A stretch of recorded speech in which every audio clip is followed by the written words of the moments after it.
Vi siete mai chiesti perché se aprite un manga o un anime a caso, al 90% ci troverete un gatto e di solito ha poteri divini, parla o controlla l'universo? Non è una coincidenza e non è un semplice cliché visivo. Dietro questa invasione felina c'è una vera e propria ossessione, un patto silenzioso che parte direttamente dalle scrivanie dei disegnatori più famosi del mondo. Dai creatori di storie d'amore a quelli degli horror più terrificanti, i mangaka condividono quasi tutti lo stesso segreto.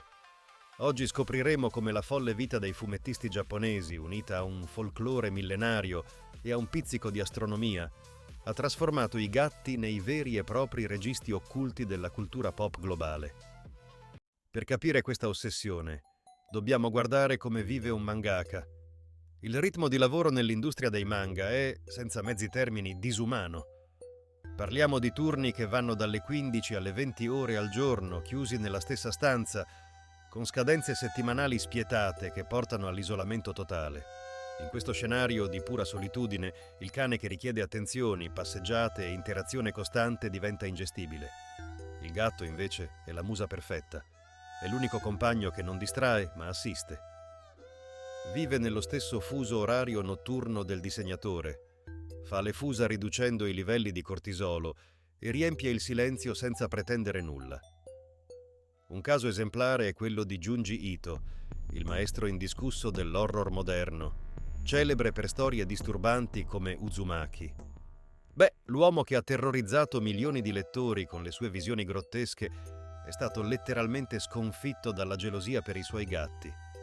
Nel suo manga autobiografico Cat Diary, Ito racconta come abbia dovuto subire i capricci, i morsi e lo sguardo giudicante dei suoi felini, Yon e Mu. Persino la mente più oscura del Giappone si è dovuta inchinare alla superiorità domestica del gatto. Ma il legame tra gatti e storie in Giappone affonda le radici in qualcosa di molto più antico e misterioso: lo shintoismo e il folklore dei mostri giapponesi, i kaiju e gli yokai. Nel periodo Edo c'era una bizzarra credenza popolare. I giapponesi temevano i gatti anziani con la coda troppo lunga che, superata una certa età, si divideva in due trasformandoli in nekomata o bakeneko, gatti soprannaturali capaci di camminare sulle zampe posteriori, mutare forma, fluttuare e persino controllare i morti. Per evitare questo, ai gatti in Giappone veniva spesso tagliata la coda. Ecco perché oggi la razza giapponese Bobtail ha la coda corta. Crescendo tra le pagine di storie leggendarie, i mangaka moderni hanno ereditato un modo unico di raccontare i felini.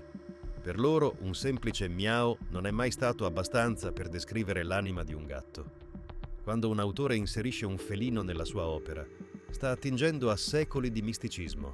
Diventano creature che prevedono il futuro, che aprono portali dimensionali o che fungono da guide spirituali per i protagonisti. Andiamo sui giganti della cultura pop. Prendiamo Naoko Takeuchi, letteratrice di Sailor Moon, e il suo amore per astronomia e felini. Naoko è laureata in chimica ed è un'immensa appassionata di astronomia. Quindi, quando ha creato le guide mistiche delle guerriere Sailor, ha unito il suo amore per le stelle con quello per i felini. Luna, Artemis e Diana non sono solo gatti parlanti. Vengono dal fittizio pianeta Mau, hanno una mezzaluna sulla fronte e governano il destino del cosmo.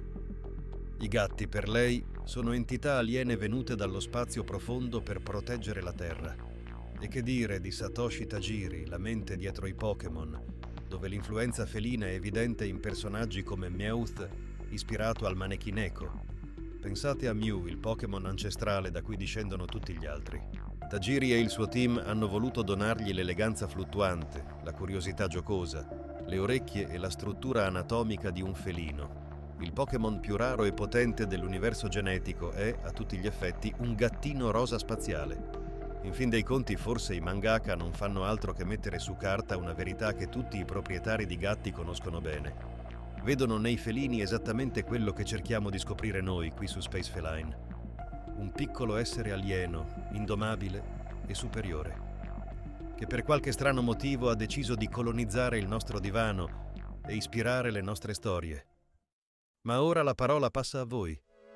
Se il vostro gatto domestico venisse catapultato all'interno di un anime, che tipo di personaggio sarebbe? Un mentore saggio alla Sailor Moon, un dio della distruzione pigro come Beerus o il cattivo finale di un manga horror? Scrivetelo qui sotto nei commenti, sono curiosissimo di leggere le vostre risposte. Se il video vi è piaciuto lasciate un bel mi piace cosmico, attivate la campanella e iscrivetevi a Space Feline per non perdere i prossimi viaggi tra scienza, spazio e mondo felino. Ci vediamo al prossimo video!